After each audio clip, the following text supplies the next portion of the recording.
what you want, when you want it, where you want it. This is The Mesh.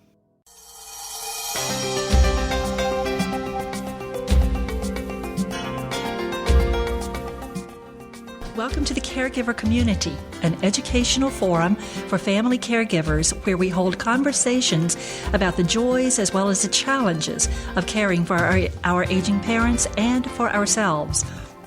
My name is Frances Hall. Jane Everson, my usual podcast co-host, is with her mother today, so won't be joining us. Jane and I began the caregiver community because we are two of the estimated 10 million adult child caregivers in the United States, people just like our listeners who are caring for our aging parents and for ourselves. In this podcast, we will be talking about behaviors often associated with Alzheimer's and other age-related forms of dementia, and strategies for managing difficult behaviors.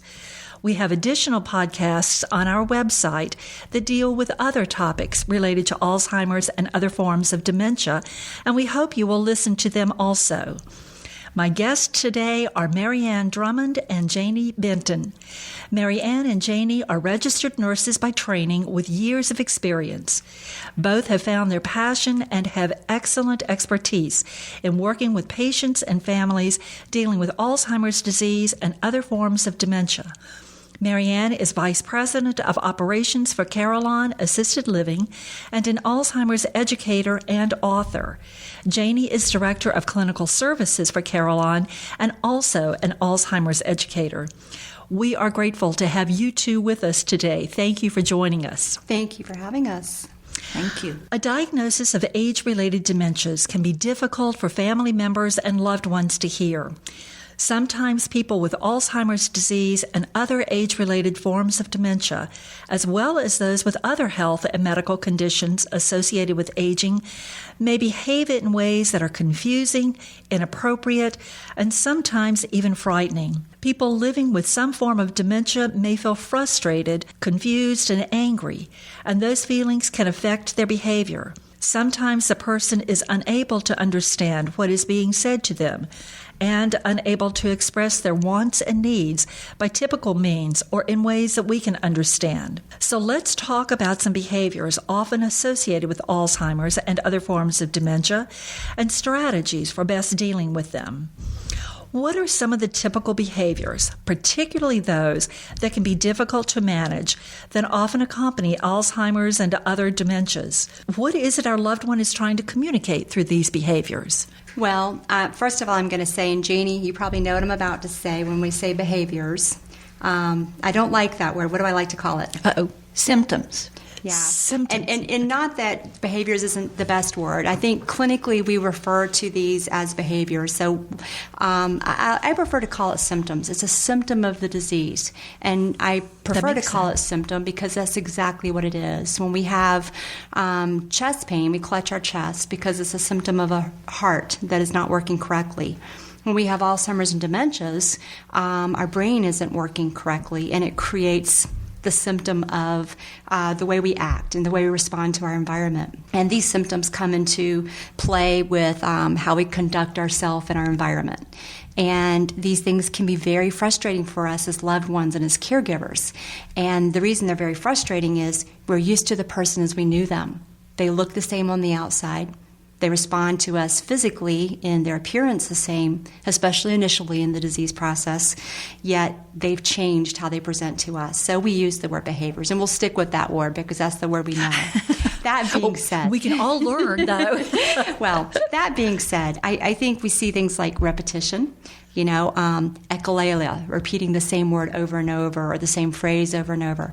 That can be very frustrating for a caregiver, and yet we say to ourselves, why do they do that, and how do we manage that?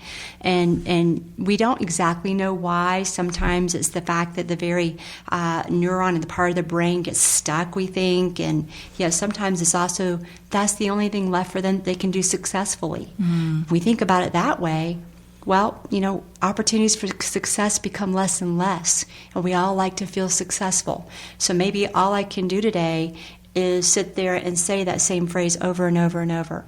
And we have to start thinking about any of these behaviors or symptoms from the terms of 3 questions. Am I hurting myself? Am I hurting anyone else? And is this normal for me? So if I sit there in my rocking chair and I sit there and I say over and over and over, hello, hello, hello, hello, hello, hello, hello, hello, hello, hello, and I'm not hurting anyone else, and I do this every day, whereas it might be a little annoying for you to hear it, probably there's nothing better to do but to let me do that right now. And that gives me some sense of accomplishment. It's also given me some sense of expressing myself. Sit beside me, hold my hand, look me in the eyes, smile, and tell me my eyes are beautiful. And meet me where I am. And you're going to hear that, and we're going to talk more about why. If, however, you see my body language changing in that repetitive behavior, and I seem anxious, and I seem like I'm hurting, well, now that's something different, and I've never said these words before. I might be trying to communicate something to you. Because remember, with these dementias, I've got a lot of things going on in my brain. And I tell people, think of it as an injury, like we would a broken arm in a sling. We can see that manifestation, right, Janie? We always talk about with a broken arm, we can see. We'd open the door for you if you had a broken arm. Right, we can clearly see what you need. But when our brain is injured, we can't clearly see the injury. So, yet, I might be trying to communicate, I have a pain in my tooth, and yet now my voice changes, and I'm, hello, hello, hello, hello, and that's all I'm saying. But I've never said those words before, and I've never just sat and rocked in my chair and said that. Now, the third answer to that question, is this normal behavior for me? No. So I've got to play Sherlock Holmes. I've got to figure out what's going on.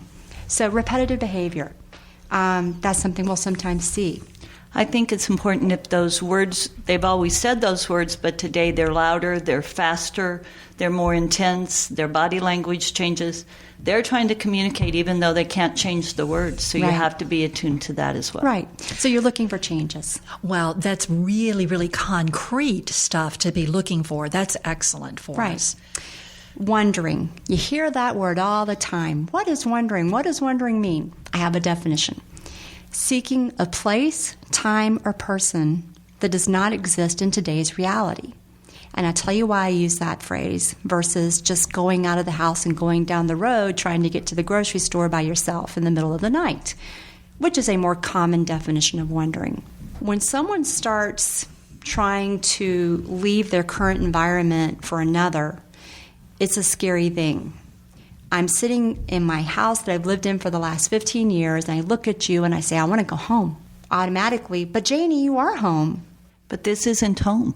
Yes, it is. You live here with me, and you lived here for the last 20 years. But this isn't the home I remember. Now I should be cued in as a caregiver. The next step that's going to start happening with my mom, when I go to sleep, she's going to seek the home she remembers. That is called wondering. She is now seeking in her mind a place and a time that doesn't exist today. And that's scary stuff because now I've got to start thinking about safety measures and the fact she is probably going to need 24/7 supervision. But we don't always cue in on that as being wondering because she hasn't left the house yet. She hasn't gone into the yard yet. So you're saying anytime a caregiver or a family member starts hearing, I want to go home, that's pretty much a precursor to their beginning to... That is a wondering behavior. That is now, we are now seeing wondering behavior. We are starting to seek in our environment, in our mind, places that aren't existing in today's reality. And we need to start cueing in on that. You might walk into the bedroom and find all their clothes nicely packed in the suitcase, and they're telling us about a son that's coming to pick them up. And that son lives in California right now. They're ready to go on the trip.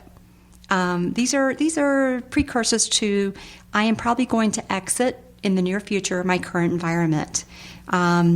We need to remember, particularly with Alzheimer's type dementias, our long-term memory becomes more and more vivid. That part of our mind actually becomes more acute. We can remember a best friend at 6 years old, first and last name, when we can't remember maybe our husband's name.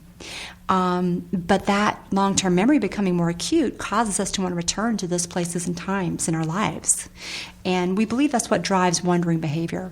As that reality becomes more and more cognitive for us, we will seek those places in our mind. And we will begin to mix current reality with past reality.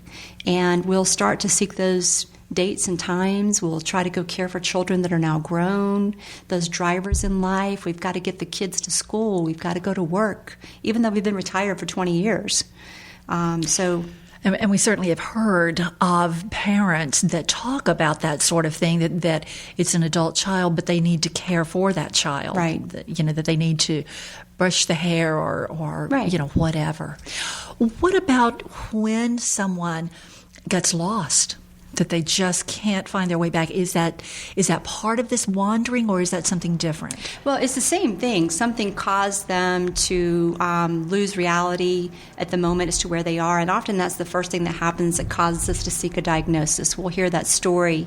You're somewhere you've been all your life. You've gone to the local grocery store, or you were driving home, and suddenly, I don't know how to get home.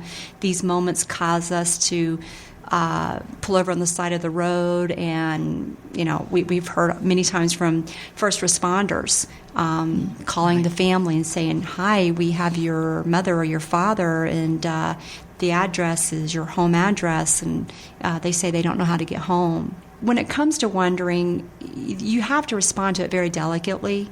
We don't want you to just walk up to someone and say, that house doesn't even exist anymore, by the way. Imagine if someone told you the home you know and love and you think is real is gone. Or, shock therapy never works. Right, that'd be devastating.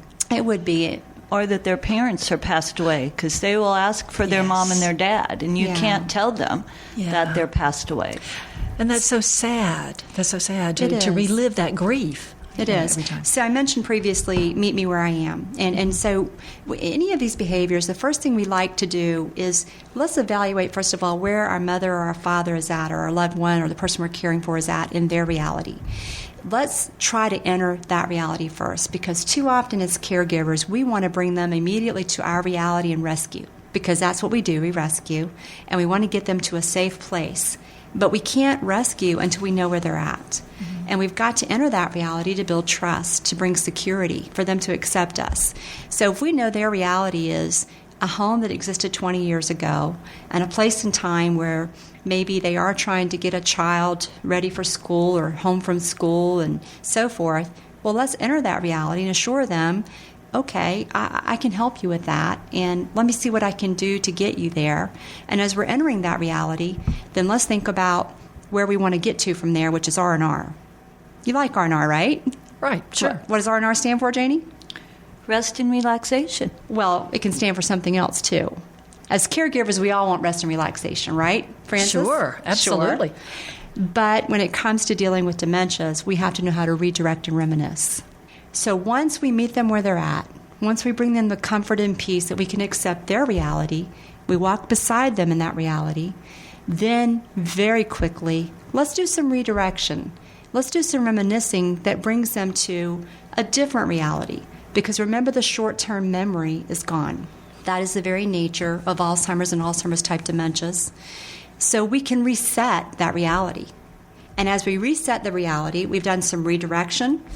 So, Mom, as I'm walking with you here and I'm telling you I'm going to help you to get to the home you remember, and I'm reminiscing with you, I'm going to share a different story that I know you still respond to from your long-term memory. Maybe I'm going to reminisce with you about the time you and I went blackberry picking that you still remember, and we chased the snake away, we dropped all the blackberries, and we had to pick them up. Just a story from our childhood that I know she always remembers, and it makes her laugh. And as we're sharing that story, we start talking about, I don't know, making a peanut butter and jelly sandwich. Something I know she loves.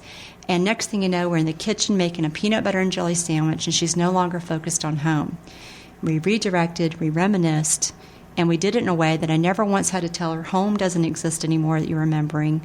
I'm all grown up. I didn't argue, because you never argue. I didn't try to use logic, because logic doesn't work in this rescue. Right. And that's how I was able to get my rest and relaxation, and now we're having a good moment in today's reality. And so wondering, that's a common symptom or behavior. Paranoia. You stole my money, Frances. Yeah, I know you did it. You're out to get my house. You already took my car. Of all the kids, I knew it would be you. It happens all the time. And of course, it would be awfully easy to say, no, I didn't. Because naturally you want to. Sure. I mean, sure. if the listeners could see how you looked at me when I said you stole my money, naturally, even in just role play, it comes out that we want to defend ourselves. And that's something when Janie and I do our presentations all the time, when we do that role play, I think our audience, half the audience relates to that. There's something that maybe the adult child never even knew existed that has been stolen or lost, and our natural inclination is to argue. They always want to say, no, I didn't. No, I didn't, or I would never do that to you. But we talked about meet me where I am and enter that reality. Well, by the same token, I can't look at Janie and say, well, yes, I did steal your money. We can't enter that reality. So that's a little harder. The paranoias and the times of accusations, what we have to do in those moments is try to assure them the object they're focused on is safe. Try to do some redirection and reminiscing as quickly as possible. And if there is a trigger in the home that every time they pass that picture of their mother wearing the brooch, or every time there is a moment that when they see this object, it reminds them of that object, remove it. Just get rid of it. Yeah, it's time. And oftentimes there are triggers that we don't realize are creating it. Sometimes it's the pocketbook. The pocketbook reminds them of the bank account, which reminds them that they don't have control of it anymore, which reminds them that you stole their money. Look for what that trigger is. Sometimes it's getting the mail. You might have to go to a post office box now, because every time certain envelopes come in that look like a bank statement, they want to see the bank statement. And they don't understand the withdrawals and why it costs so much now for the doctor's visits. There are things that can be very confusing. And then you look at things like apathy, aggression. Any emotion we feel today, you can still feel and have dementia, depression, all these things. And we forget that. We think sometimes just because we suddenly now have a dementia, that we're not going to have these other things that can happen to us just because we're human and we're adult. And they can be hard to recognize because mingled in there is the dementia. Right. So I always say if it's a sudden change and just overnight, suddenly they're different, think that possibly it's just good old-fashioned depression. And these things are usually brought on by lack of activity, stimulation, things that you can still do successfully. And Janie's always full of great ideas of things that just are good to have in our daily environment. You want to name a couple of things, Janie? Well, I think cleaning objects. They all cleaned in their prime time of their life. So as simple as a dust cloth or the old-fashioned feather dusters, a broom. Give them a broom to sweep a floor. I've seen the repetitive behaviors where they just continuously clean. Give them a cloth and let them clean those things. I think photo albums, not of current grandchildren or home, but of their childhood, of their family, because those are things that you can easily distract them with. And put those pictures around the house instead of things that are going to add to their confusion. Stories that tell the story. In other words, when Janie's talking about the photo albums, when that picture elicits a smile, you've got a home run. And the more of those old photos you find where every time they see that picture, they tell you the same story over and over, that's therapy. The music box. The music box that has the little song, and they say, oh, I remember when. And sure, music can be huge. Oh, music is huge. And there's a documentary called Alive Inside. And if anyone's had an opportunity to see that on the web, it's a beautiful thing. It helps you to understand why it's so important to have an MP3 player or an iPod with songs specific to your loved one's interest when they were in their 20s or 30s. Just putting those headphones on and letting them listen to those songs in particular, it does bring us alive inside. So many wonderful little things. Now, I will not be the person that will enjoy the feather duster. I will be the person that probably enjoys making the birdhouse. But whatever it is you enjoy doing, do it. The key is what you enjoy doing. Do as much of that as you still can, as long as you can. Well, that also kind of goes to knowing your parent or knowing your loved one and knowing what it is they really enjoy and what sort of flips their switch. Absolutely. And I think that's hard sometimes for an adult child because we know the parent as the parent. And I kind of enjoy telling children mom and dad were not always the mom and dad you knew. Sometimes they were very different in their younger person. We've got to remember, we've got to get to know the younger person. Quick story, I had a lady one time who had two sons that worshipped her. They had her on a pedestal higher than the Statue of Liberty. She was a very strict woman, raised wonderful sons. They came to me one day so angry. They asked me what I had done to their mother. They thought I had medicated her and brainwashed her. I said, why? She's dancing. And I said, okay, and what's wrong with that? In our house, dancing was of the devil. If you danced, she would have beat you. I said, well, let's go see. Well, their mother wasn't just dancing. She was doing the Charleston and dances that we could not teach her. And I said, guys, your mom once danced. We didn't teach her this. So it's important that we know mom before she was mom in an era and time that we can bring back to them. So that's just an example as to why. I think this is when we should talk to the families about a journal. The way to get to know their parent before is let them start writing it down when the disease is first diagnosed. So when they Or even before then, Janie. I tell people, journal now. Journal. Even if you're not a writer, even if you are that person you say, I'm not into that journaling thing, I tell everyone, journal today because it could be the most therapeutic thing for you tomorrow.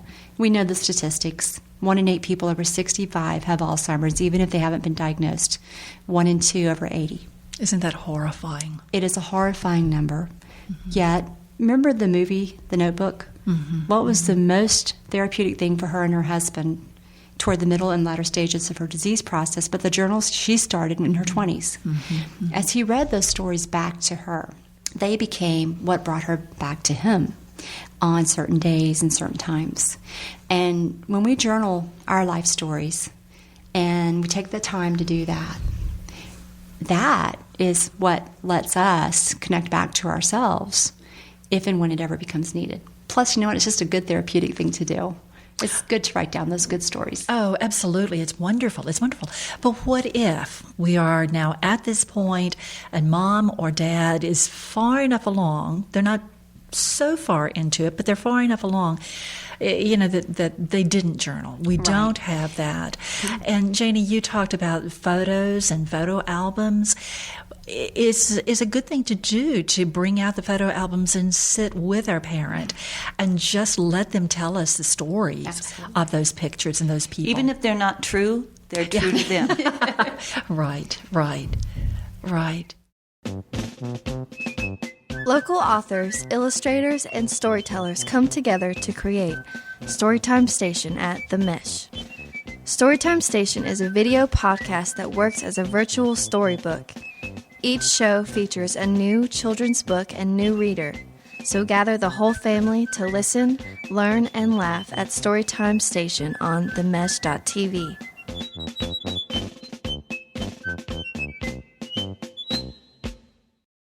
What about sometimes there are behaviors, symptoms that to a lot of people would feel inappropriate and very uncomfortable and possibly even scary. Yeah. What about those? Well, there's a couple that fall in that category. Certainly, sometimes you're going to have aggressive and combative behaviors, and they come out for a number of reasons. It can be very scary when everyone around you is a stranger. So we have to put ourselves in their shoes, even if we know them, we love them, and they've been part of our lives all of our life. They can wake up one morning and everyone around them is a total stranger. And that would be so frightening. Absolutely. I mean, to think that you're surrounded by all these people and you haven't a clue who these people are. And think about the things we're doing for them. We are giving them care, hygiene, dressing them, undressing them. Some of the most intimate things in life are being done for them. So we have to learn about things like approach. To decrease combative behaviors, always make eye contact, always approach someone after making eye contact and make sure they see you, call them by name, be in front of them, never touch them from behind or from the side where they don't see you. Try to be on their level. If someone is sitting, squat down in front of them, Never try to stand over them. The things that would be scary to you are going to be scary to them. Try to reduce all the things going on around you so there's not a lot of stimulation when you're trying to interact and communicate.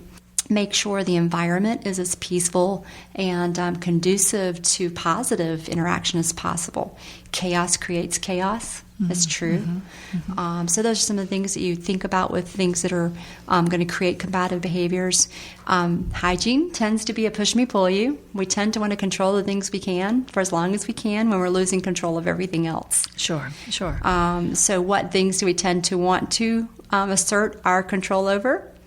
Bath time, medication time, grooming time, toileting time, brushing our teeth time. How about even eating? Eating, I think, is more of along the guidelines of you may feel like you've already ate. We don't usually see as much of refusing to eat out of purposeful refusal, so much as they think they've already ate or they don't even recognize hunger. The brain isn't communicating with the body the way it should because of the whole issue of the plaques and tangles on the neuron level, and the message is not getting through. So if you don't feel hungry, you tend to not eat.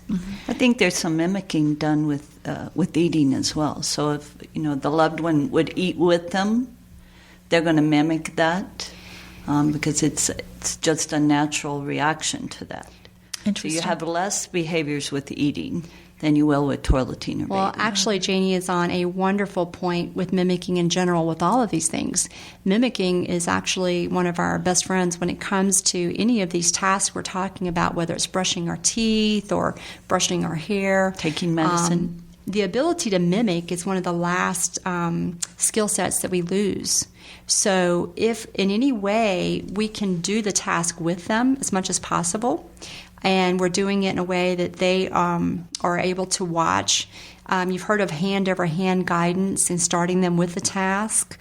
That's a good way to get started. Talk a little more about that, though. Well, certainly we process information 3 ways, with what we hear, see, and feel. So, unfortunately, we way too often just want to communicate verbally.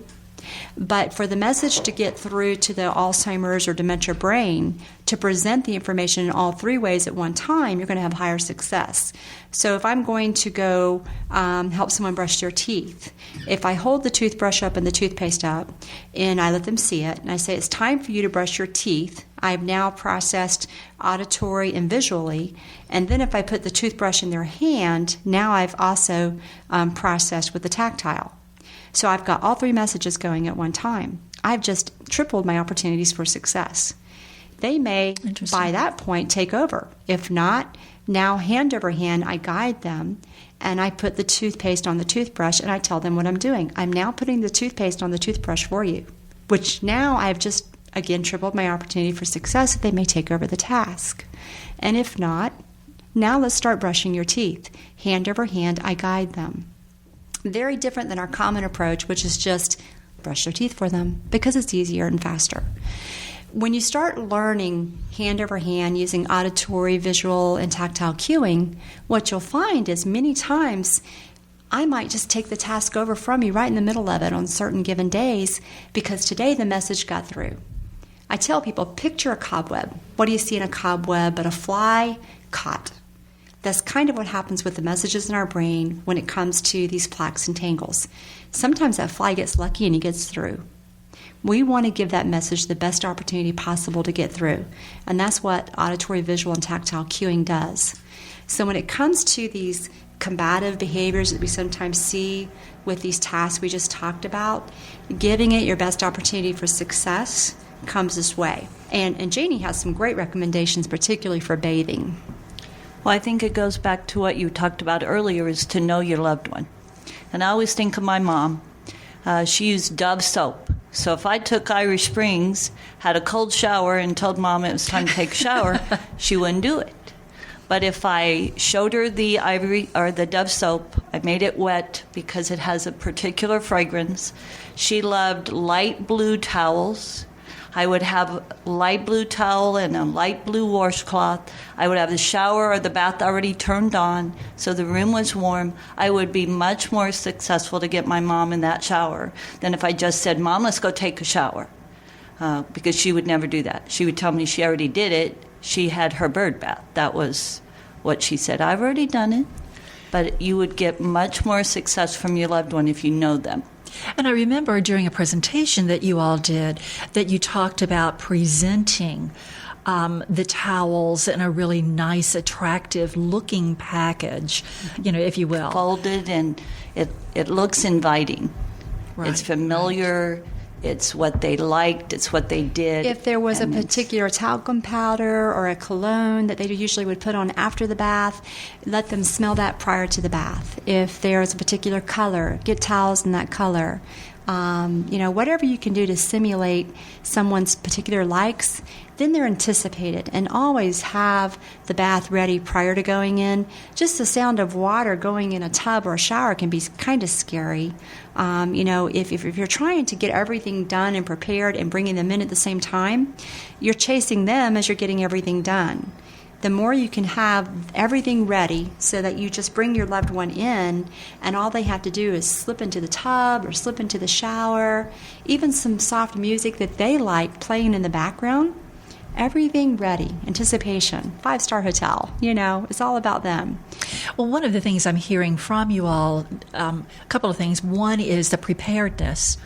To take the time to really set the stage, if you will, and also this really breaking down step by step, not making assumptions, not just putting them in the situation, but rather, as you're saying, telling them, I'm putting the toothpaste on the toothbrush. Here, let me hand this to you.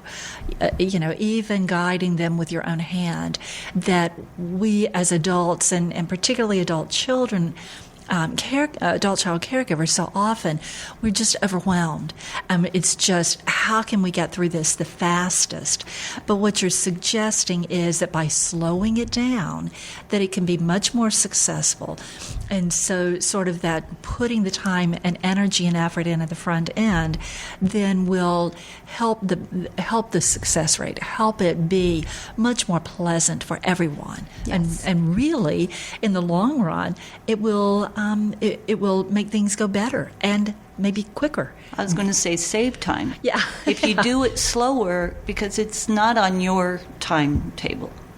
And rushing them causes increased agitation. Sure. So if you slow it down, it will do exactly what you said. It will actually speed up the entire event because you're not fighting the battle. Right. Good to know.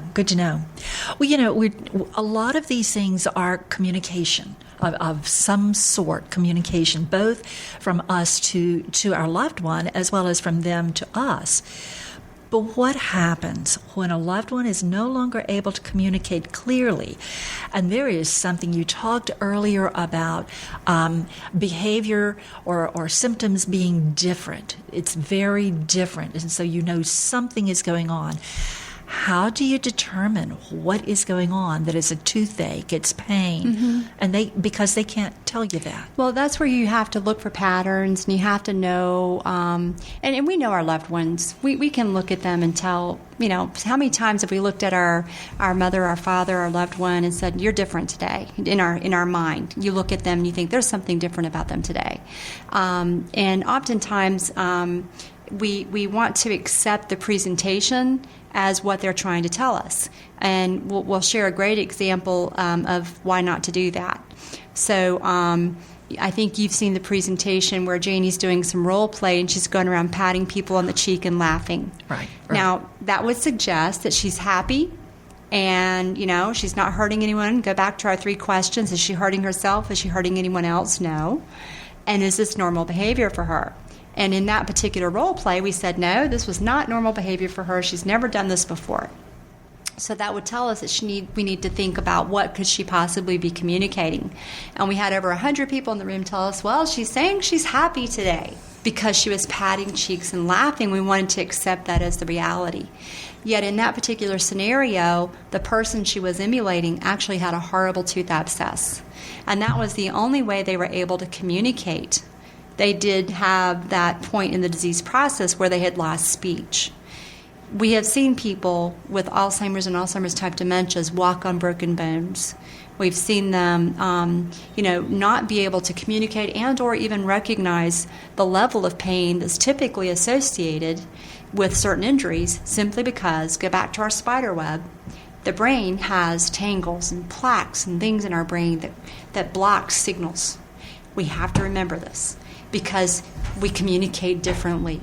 So the key is different. Look for different, either in our body language, in our manifestation of how we present. We've seen people just not want to get up. If your loved one normally gets up every day, but today they won't get out of bed, that's a sudden change.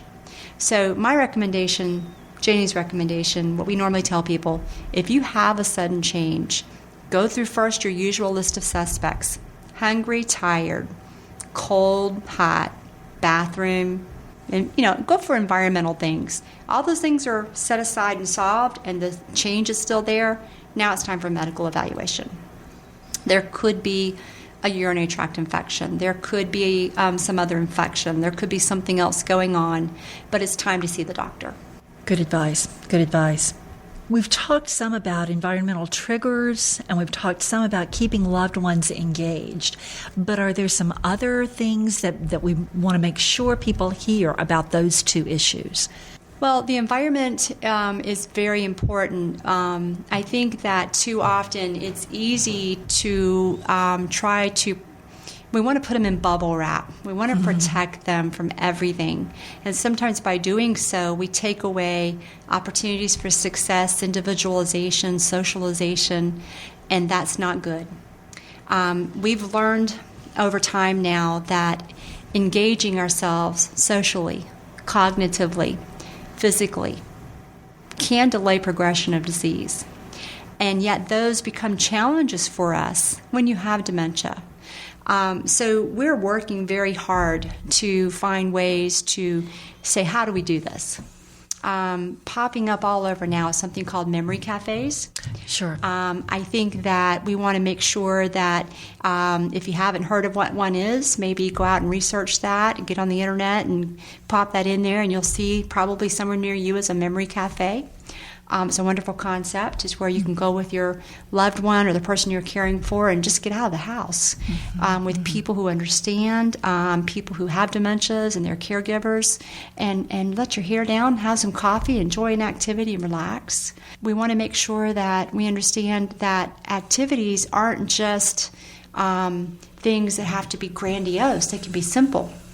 It can be simple and fun. Getting something together such as a balloon and two people can be tons of fun with great laughter. It is not hard to bat a balloon back and forth over a table. I thought that's where you were going. And that is. It's a hoot. It's a hoot. It really is. Whether it's you and your grandchild or you and your 95-and-a-half-year-old mother. That's right. But I highly recommend it. Or singing. Singing, oh my goodness. We could do 20 podcasts on reminiscing therapy and how music is quintessential in that. One of the presentations Janie and I love to do involves some reminiscing therapy and watching people revisit old memories. And they're like pulling out an old friend, and what that does for you, what that does for the person who has a dementia, the discovery of that is so important, and what it does to make the day a great day.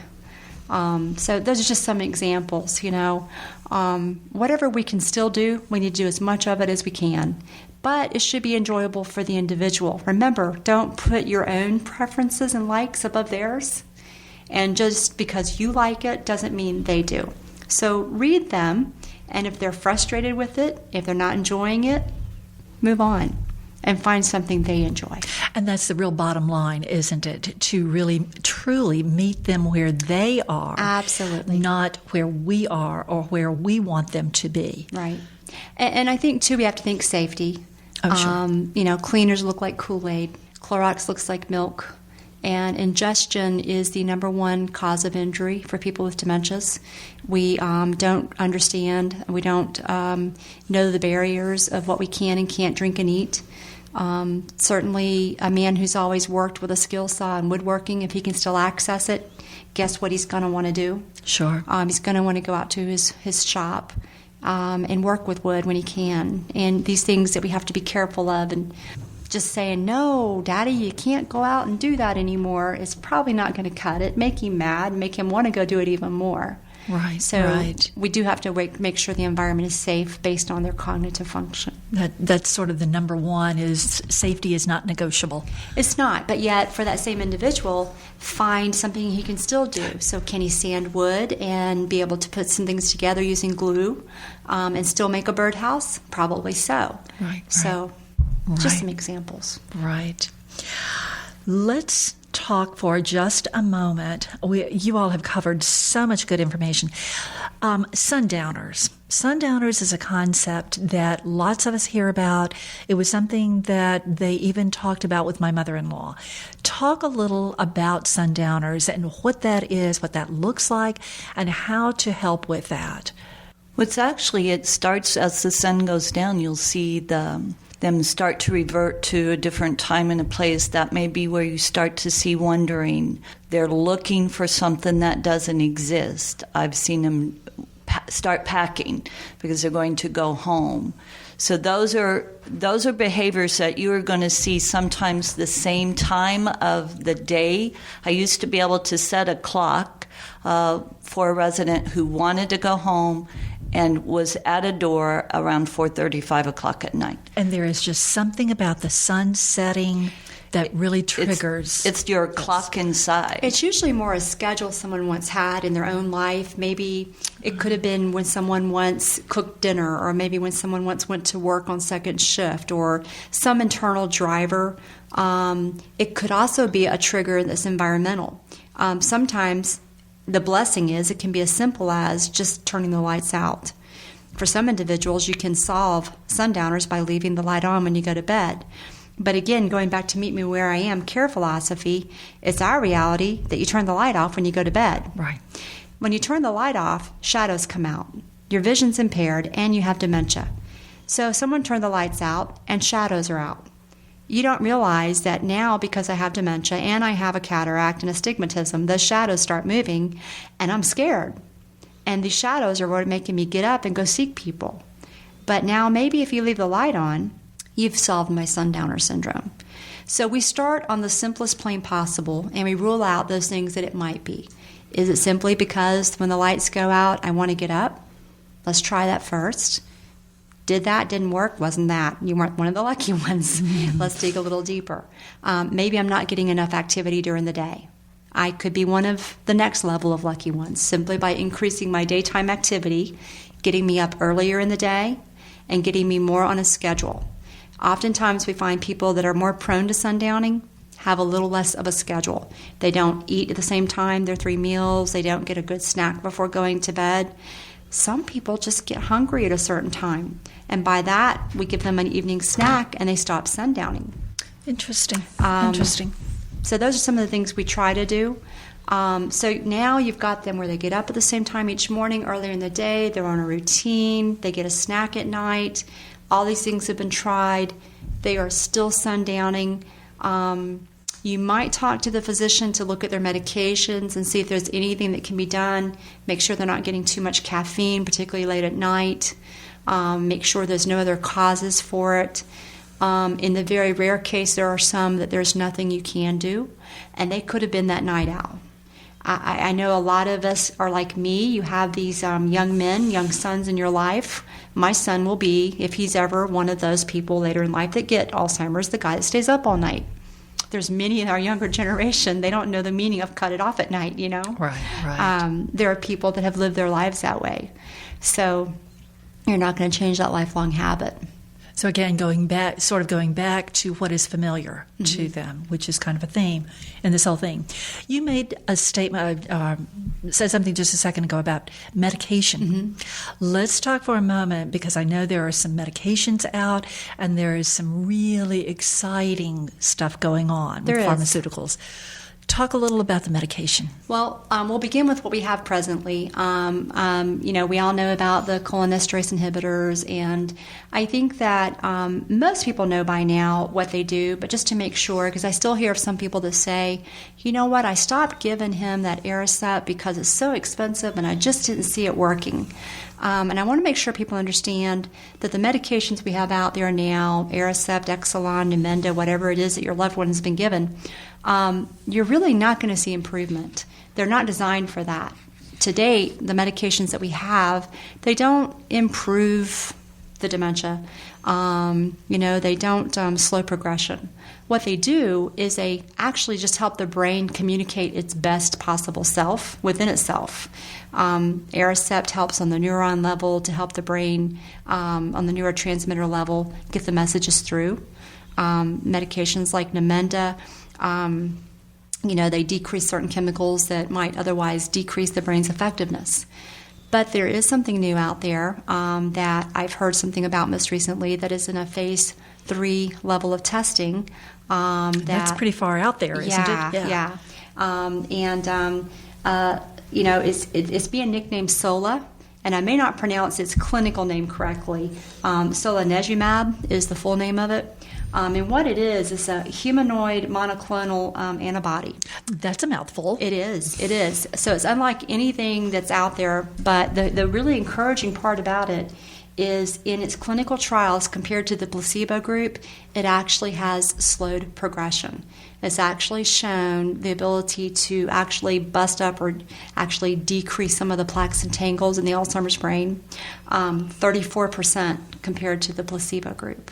So to me, that's extremely exciting. It absolutely is, because the statistics and the future that we keep hearing about with Alzheimer's and other forms of dementia is so horrifying that anything that will slow this down would just be phenomenal. Yes. This is when we give thanks for I'm those watching this very closely. Pharmaceuticals. I bet.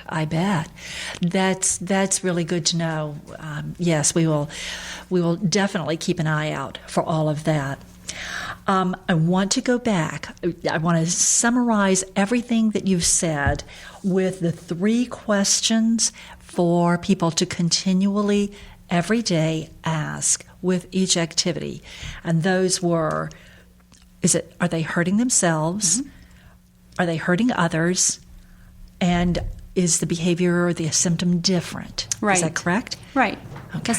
That's pretty much, there's a lot involved in those 3 simple questions. Oh, sure. But they give you a lot of guidance so that you have peace of mind of, is this something that I should worry about, or is this something I should just meet them where they are, enjoy the journey with them, and understand that that's me being my most therapeutic self with my loved one. Right.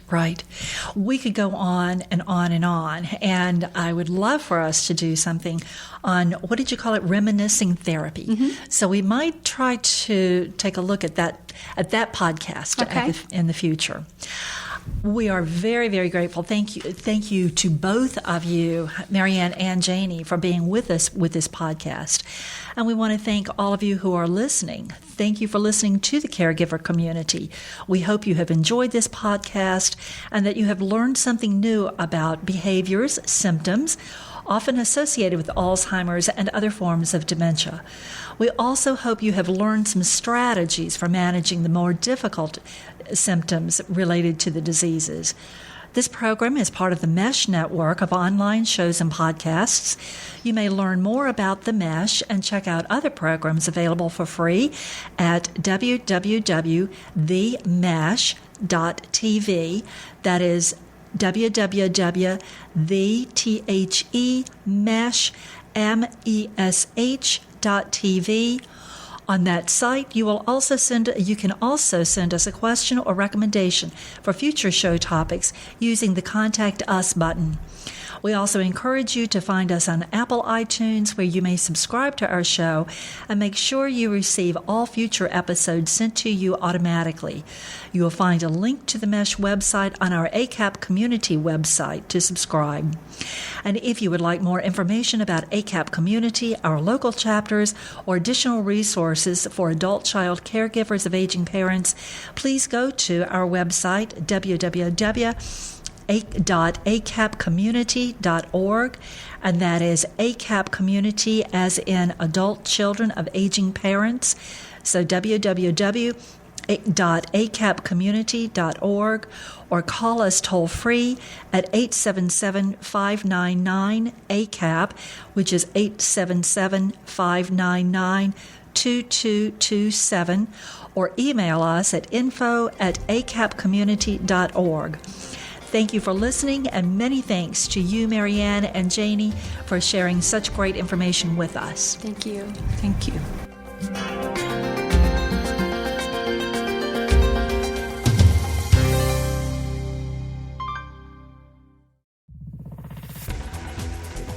You've been listening to The Mesh, an online media network of shows and programs ranging from business to arts, sports to entertainment, music to community.